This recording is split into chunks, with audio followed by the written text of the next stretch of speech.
Hello everyone! Narito ang mga pinaka-nakakamangha at pinaka-nakakaibang isla sa buong mundo. Ang mundo ay binubuo ng mga daan-daang mga isla.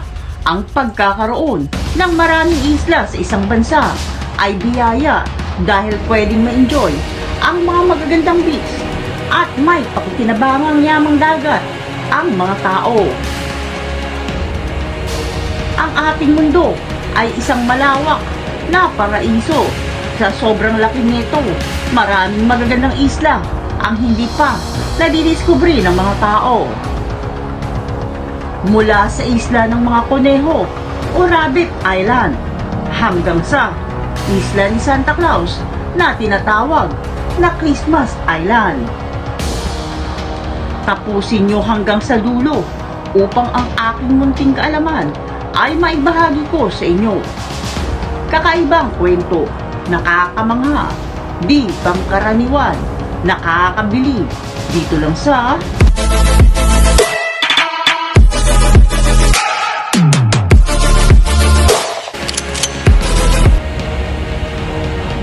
Ano-ano nga ba ang mga pinaka-nakakamangha at pinaka-nakakaibang isla sa buong mundo?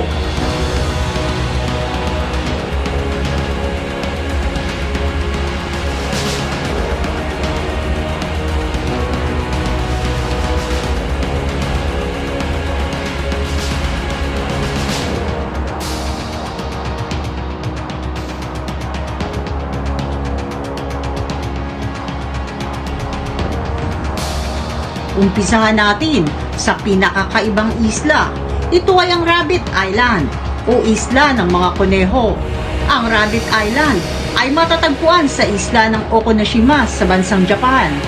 Ang maliit na isla na ito ay tahanan ng mga kuneho. Ang sukat ng islang ito ay may 4 na kilometro. Ang mga kuneho ay natutunan ng mga binibisita ng islang ito ay karaniwang mga pinagmumulan ng kanilang pagkain. Maraming mga dumarayo sa isla upang makita ang isla ng mga rabbit. Subalit, ang islang ito ay may madilim na nakaraan bago man ito naging paraiso at naging Rabbit Island. Ang islang ito ay ginamit na maging laboratorio ng mga nakakalasong gas noong panahon ng Pangalawang Digmaan at sinasabi din na ang islang ito ay inalis ng mga Hapon sa kanilang mapa dahilan sa sobrang napakadelikado ng kanilang gawain. Maraming haka-haka na noong panahon na iyon na ang mga kuneho ay dinala sa isla at ginamit upang maging test subject. Pero ang nakakalungkot dahil ayon sa report, ang mga rabbit ay pinatulog at dinispatcha dahil ang pasilidad ay ipinasara na. Pero ang nakakapagtaka, saan nanggaling ang mga ninanirahang rabbit sa islang iyon? Pero ayon sa mga sabi-sabi, may mga estudyanteng nakaiwan ng kuneho noong taong 1970s at mula noon ang mga kuneho ay dumarami sa isla dahil walang ibang mga hayop ang nangbibiktima sa kanila. Kasama na riyan ang pagbabawal ng pamahalaan ng Japan na bawal manghunting ng mga kuneho sa isla. Kaya lalong lumobo ang populasyon ng mga kuneho sa isla. Kaya kilala itong Rabbit Island.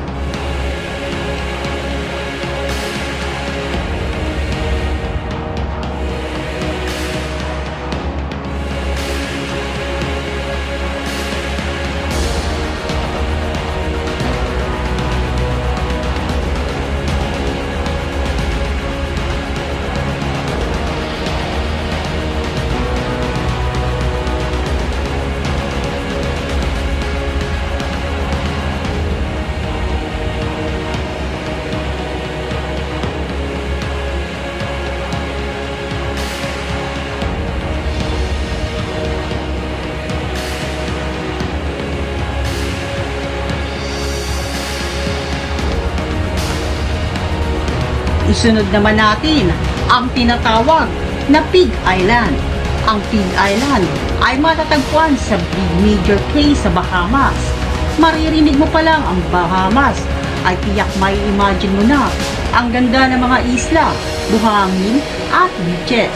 Pero ang kakaibang isla na ito ay mamamangha ka dahil dito sa Big Major Cay sa Bahamas, ang nakatira dito ay ang populasyon ng mga baboy.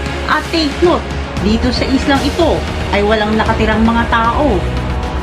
Ang mga baboy ay malayang palakad-lakad sa buong isla.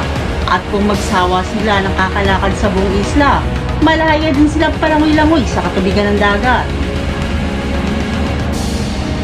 Naging kilala ang isla sa Pig Island at isa ito sa mga sikat na isla sa Bahamas. Dinadayo ito ng mga turista upang makasama nilang mailangoy sa katubigan ng mga baboy sa islang iyon. Subalit, kung paano nangyari na nagkaroon ng mga baboy doon ay wala pa din makakasagot dahil walang nakakaalam kung saan ang galing ang mga baboy. Meron ngang mga haka-haka na iniwan daw ang mga baboy ng mga grupo ng mga mandaragat sa anong kadahilanan na hindi nila nalaman na balikan ang mga baboy ay lumubog ang populasyon. Dahil sa mga natitirang pagkain ng mga dumarayong mga turista at mga napapadpad na mga pagkain sa baybayin ng isla at dahil na rin sa mga natural na pagkain sa isla, malawak na naibahagi at naipakilala sa buong mundo ang islang ito. Pinakakaibang tropikal na isla sa buong mundo.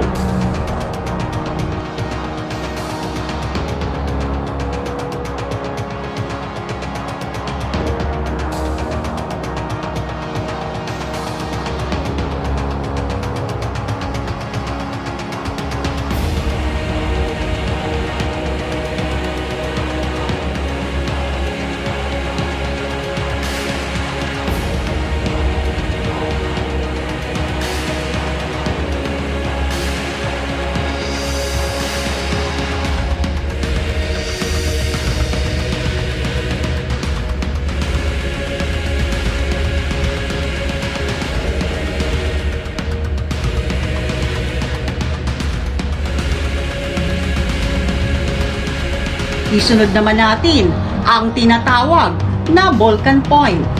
Ang Volcan Point ay matatagpuan dito mismo sa ating bansa, dito sa Pilipinas, ang pinakakaibang isla sa buong mundo.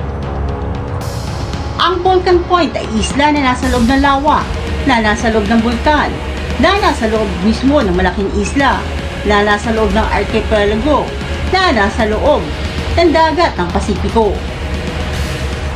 Natiyak mapapamangha ka dahil sa sobrang kakaiba nga naman ang islang ito.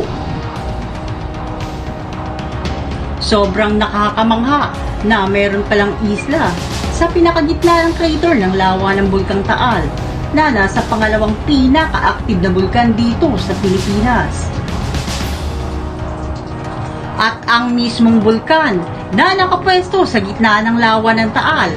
At alam nyo bang meron tayong mga ipinagmamalaking mga isla na nakapalibot at nagagandahan sa bansa ng Pilipinas? Tinatansyang nasa 7,100 na mga isla ang meron tayo sa ating bansa, pero ang Volcan Point ang nakasama sa listahan ng pinakakaibang isla sa buong mundo.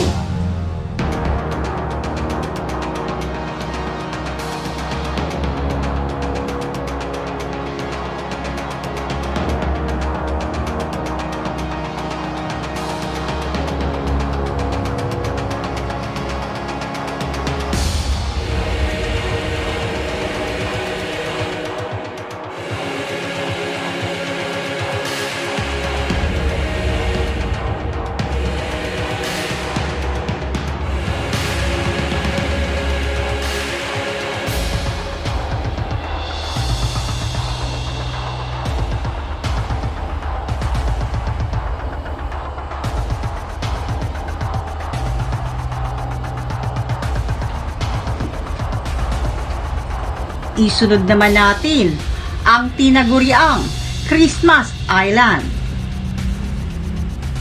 Ang Christmas Island ay matatagpuan sa bansa ng Austria. Aakalain mong tahanan ito ni Santa Claus dahil sa pangalan pa lang na Christmas Island. Subalit, tinagurian itong Christmas Island dahil sa ganda ng isla na may kulay pula at berde. Habang ito ay nagmumukhang kakaibang isla dahil sa sikat na maliliit at mapupulang mga nilalang ng dagat na tinatawag na red crab o pulang alimango. Mga milyon-milyong mga nakakamangang pulang alimango ang naglalakad sa buong isla upang manganak at iwanan nila sa isla ang kanilang mga itlog. At kapag mapisa na ito, alam agad ng mga baby crab kung saan sila pupunta. At alam nila na dapat silang pumunta sa pinakagitna ng isla. Nakakamangha talaga na mayroon palang mga ganitong uri ng alimango na naninirahan sa gitna ng islang ito.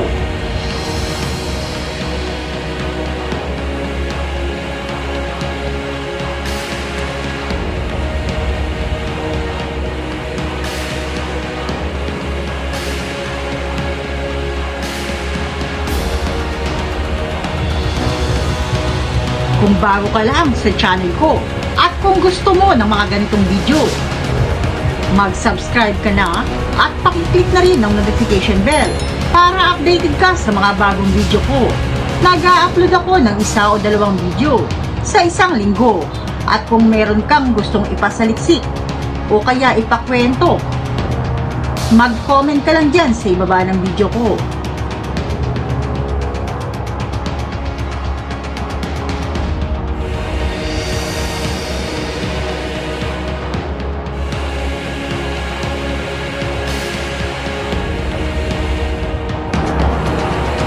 Maraming salamat po at mabuhay po tayong lahat.